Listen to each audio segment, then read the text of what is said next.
Hello friends, welcome to my channel. कैसे हैं आप लोग? उम्मीद करता हूं आप सभी अच्छे होंगे और अपनी तैयारी बहुत ही अच्छी तरीके से कर रहे होंगे। देखिए, आज जो है 1 अगस्त 2023 है और आपको पता है क्या हुआ है आज। एक तो शिक्षा आयोग का चयन हुआ है उत्तर प्रदेश में, और उसी बीच जो है उत्तर प्रदेश अधीनस्थ सेवा चयन आयोग लखनऊ ने एक विज्ञापन जारी किया जो कि यूपी पेट का है, यूपी पेट 2023 का।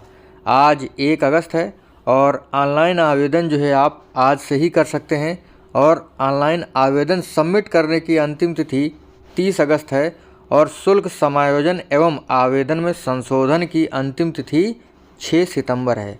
तो भैया यूपी पेट का जो आपका एग्ज़ाम होने वाला है अभी कुछ ही महीनों में होगा, तो उसका विज्ञापन जो है आज जारी हो गया है। यानी आप पूरे अगस्त भर जो है ऑनलाइन आवेदन कर सकते हैं और 6 सितंबर तक जो है आप जो इसमें संशोधन कर सकते हैं।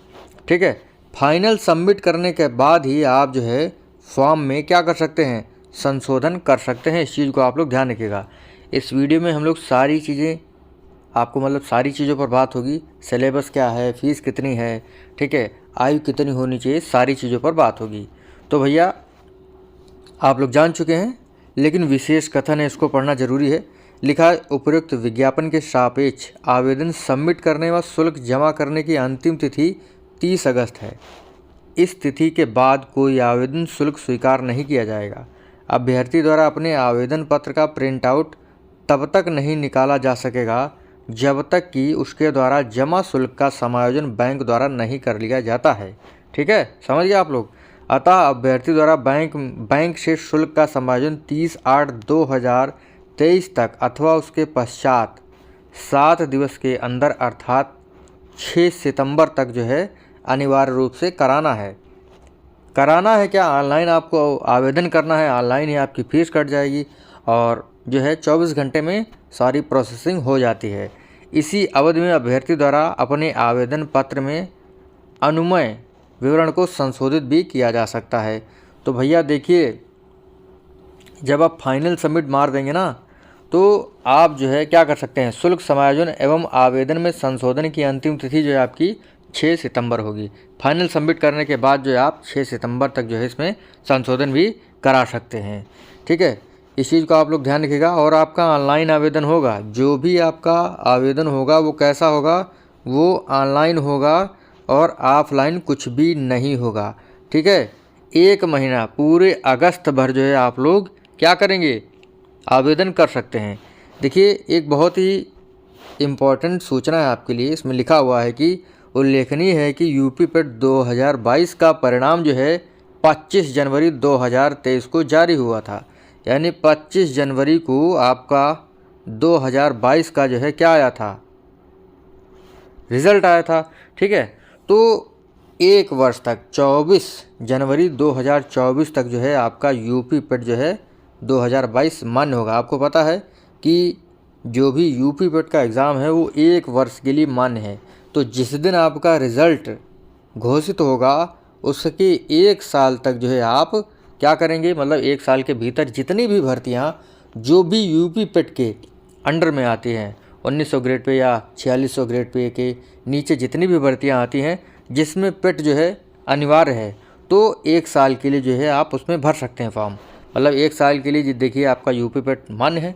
जैसे 2023 से 2024 के बीच में 1 साल के अंदर जितनी भी भर्तियाँ आएंगी जिसमें यूपी पेट अनिवार्य है, आप जो है एग्ज़ाम दे सकते हैं। ठीक है, तो भैया 1 साल के लिए माना जाएगा।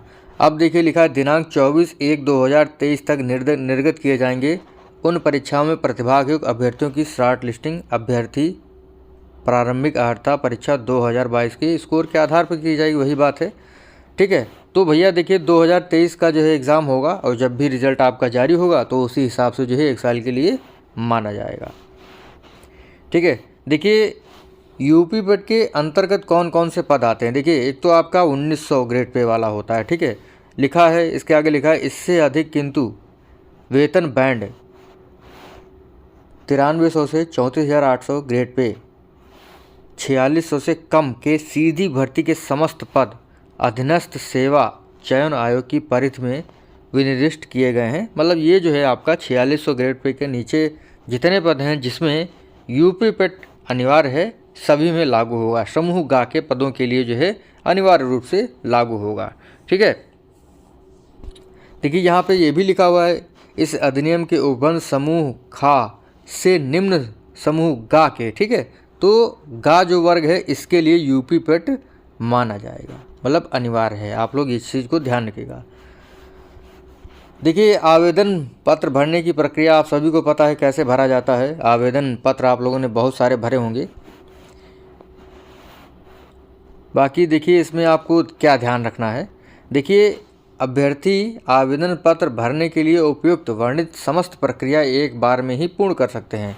ये जो प्रक्रियाएं आपकी लिखी गई हैं ये आप एक बार में पूरा कर सकते हैं कि कैंडिडेट रजिस्ट्रेशन, फ़ोटो हस्ताक्षर अपलोड करना, फॉर्म के शेष विवरण को भरा जाना, फीस का भुगतान, समायोजन तथा एप्लीकेशन फॉर्म सबमिट करना, फॉर्म का प्रिंट आउट लेना, क्या लिखा है ये एक बार में पूरा कर सकते हैं। ठीक है, आगे देखते हैं। ये सारी चीज़ें आपको करनी है। बाकी लिखा हुआ है फ़ोटो व हस्ताक्षर अपलोड करना है कैसे।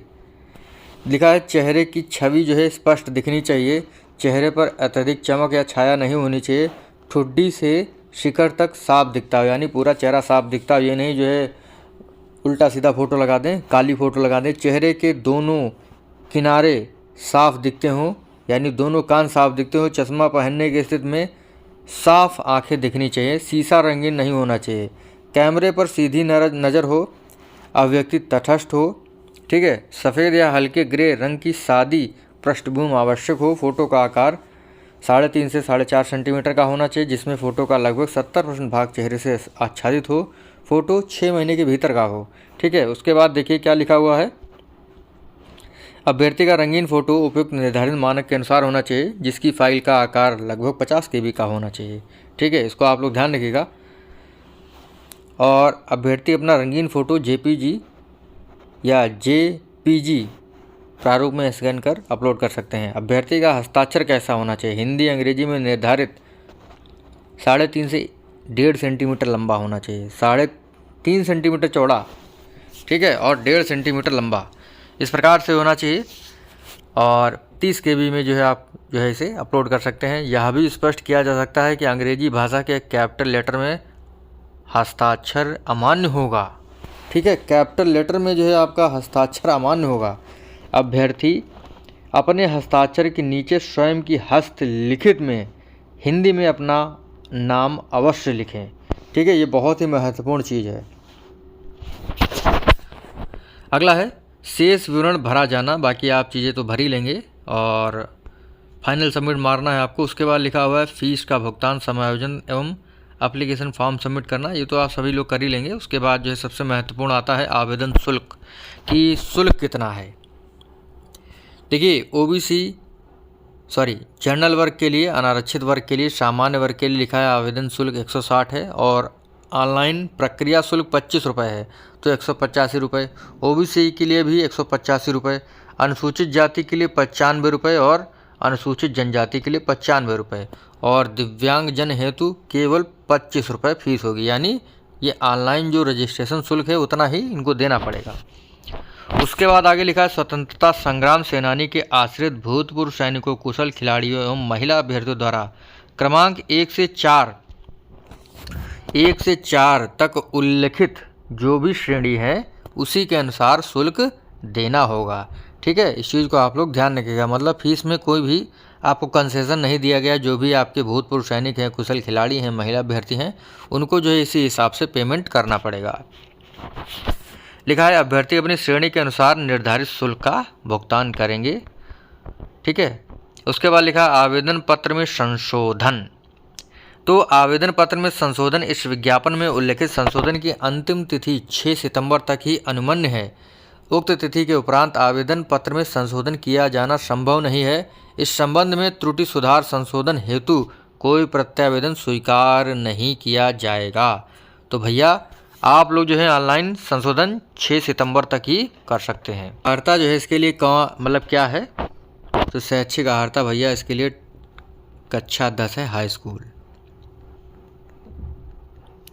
लिखा है प्रारंभिक यूपी पेट में जो है हाई स्कूल समकक्ष अथवा उससे उच्च शैक्षिक अर्हता धारित करने वाले अभ्यर्थी आवेदन कर सकते हैं। ठीक है, अतः ऐसे सभी अभ्यर्थी जिनके द्वारा आवेदन पत्र सबमिट करने की अंतिम तिथि से पूर्व हाई स्कूल समकक्ष अथवा उससे उच्च शैक्षिक अर्हता धारित कर ली गई है, वे सभी 2023 के लिए आवेदन कर सकते हैं भैया। इस चीज़ को आप लोग ध्यान रखिएगा। आयु सीमा क्या है, लिखा है 1 जुलाई 2023 को न्यूनतम 18 वर्ष पूर्ण कर ली हो और 40 वर्ष से अधिक नहीं होनी चाहिए, वे सभी आवेदन कर सकते हैं। बाकी यहाँ पर जो है बहुत सारी चीज़ें लिखी हुई हैं, ये चीज़ें जो है आप लोग पढ़ लीजिएगा। जो भी इसमें आते हैं जैसे भूतपूर्व सैनिक हैं, अधिकतम आयु सीमा जो है मतलब 3 वर्ष की छूट होगी। ठीक है, इस चीज़ को आप लोग ध्यान रखिएगा। दिव्यांगजनों को उत्तर प्रदेश सरकार के अद्यतन नवीनतम विद्यमान शासनादेश 3 फरवरी 2008 के अनुसार अधिकतम आयु सीमा 15 वर्ष की होगी। ठीक है, इस चीज़ को आप लोग ध्यान रखिएगा। राज्याधीन सेवाओं में कार्यरत अभ्यर्थियों को उत्तर प्रदेश शासन के कार्मिक विभाग के द्वारा, ठीक है, 27/8/2023 के अनुसार 5 वर्ष की छूट जो है अनुमन्य होगी। अनुसूचित जाति, जनजाति, अन्य पिछड़ा वर्ग और ऐसी अन्य श्रेणी के अभ्यर्थियों की दशा में उच्चतर आयु सीमा उतने वर्ष अधिक होगी जितनी सरकार द्वारा विनिर्दिष्ट की जाए। शासनादेश दिनांक 28/11/1995 के अनुसार वर्गीकृत खेलों के कुशल अभ्यर्थियों को मतलब जो कुशल खिलाड़ी हैं उनके लिए 5 वर्ष की छूट अनुमन्य होगी।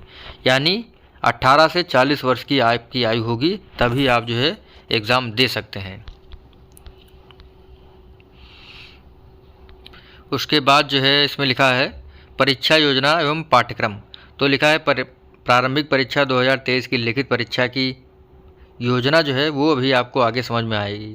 ठीक है, और परीक्षा का कार्यक्रम जो है आपको वेबसाइट के माध्यम से बताया जाएगा कि आपका एग्ज़ाम कब होगा और ये मान्य कितने दिनों के लिए होगा। 1 वर्ष के लिए जो है ये मान्य होगा। इन सारी चीज़ों का आप लोग ध्यान रखिएगा।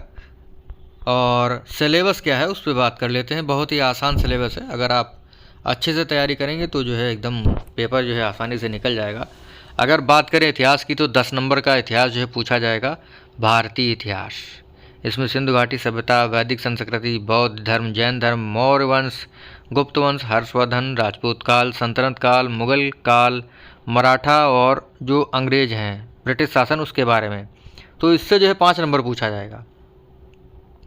मतलब आपका जो है इसमें एंशियंट भी है और मिडिवल भी है, इसमें जुड़ा हुआ है, और कुछ कुछ जो है आपका इसमें मॉडर्न भी जुड़ा हुआ है।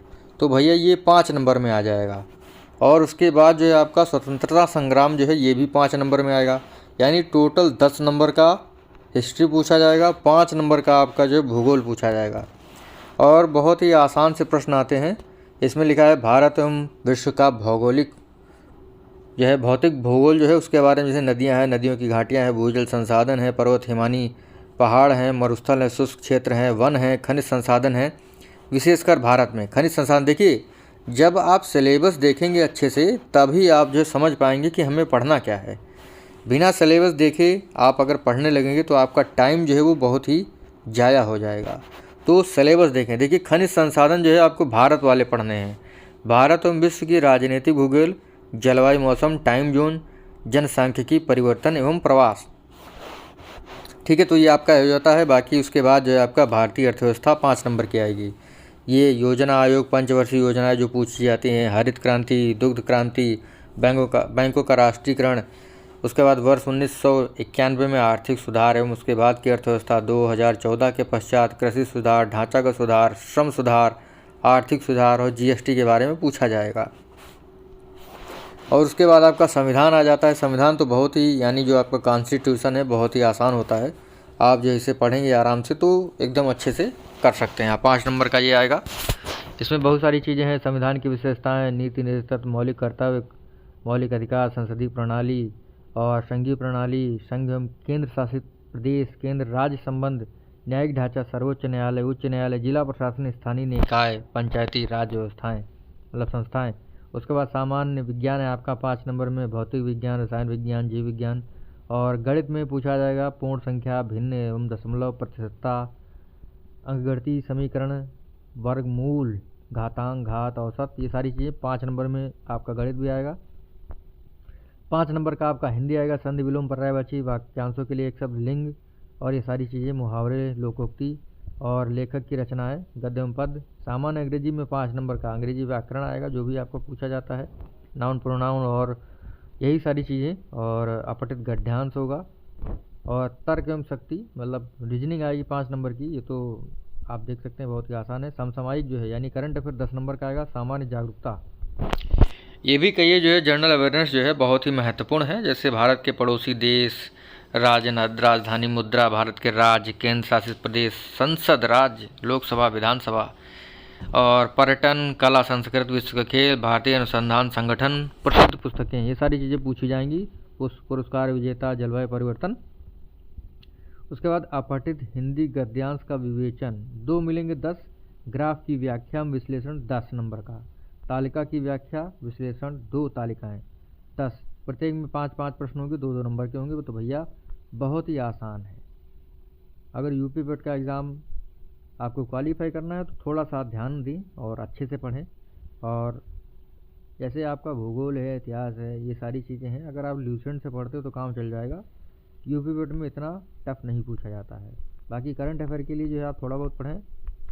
जो है जो घटना चक्र का आ जाता है साल भर का, पतली पतली लाइनें लिखी होती छोटी छोटी, वही पढ़ लें, काम चल जाएगा। हिंदी के लिए जो है आप बहुत ही ज़्यादा जो है हैवी किताब ना पढ़ें, आदित्य पब्लिकेशन पढ़ सकते हैं। और तर्क शक्ति के लिए कोई भी ले लें किताब। समसामयिकी के लिए तो मैंने बता दिया। सामान्य जागरूकता, ये जो इसको पढ़ना है, इसको भी आप ल्यूसेंट से पढ़ लें, आराम से आपका हो जाएगा। और गणित के लिए जो है आप देखिए, अगर आपको यूपी बोर्ड का एग्ज़ाम अच्छे से क्वालिफाई करना है तो आप जो है ऐसी तैयारी ना करें जिससे कि दिमाग ख़राब हो जाए। आप जो एकदम अच्छे से पढ़ें, ज़्यादा दिमाग जो है इधर उधर ना घुमाएं, ल्यूसेंट की किताब उठाएं और उसको पूरा रट लें। गारंटी देता हूँ उससे बाहर नहीं जाएगा, क्योंकि मैंने पेपर देखा हुआ है और उससे ज़्यादा नहीं आता है। सामान्य विज्ञान सभी ल्यूसेंट से पढ़ डालें, क्योंकि ल्यूसेंट पढ़ना भी इतना आसान नहीं है। छोटी छोटी लाइनें लिखी हुई हैं, लेकिन उनको याद करना बड़ा मुश्किल होता है। आपको लगेगा कि नीली किताब है, लेकिन नीली किताब जो है ये बहुत ही दमदार है। बाकी सामान्य हिंदी बहुत ही आसान है। बाकी अंग्रेज़ी भी जो है थोड़ा सा आपको टफ लग सकती है।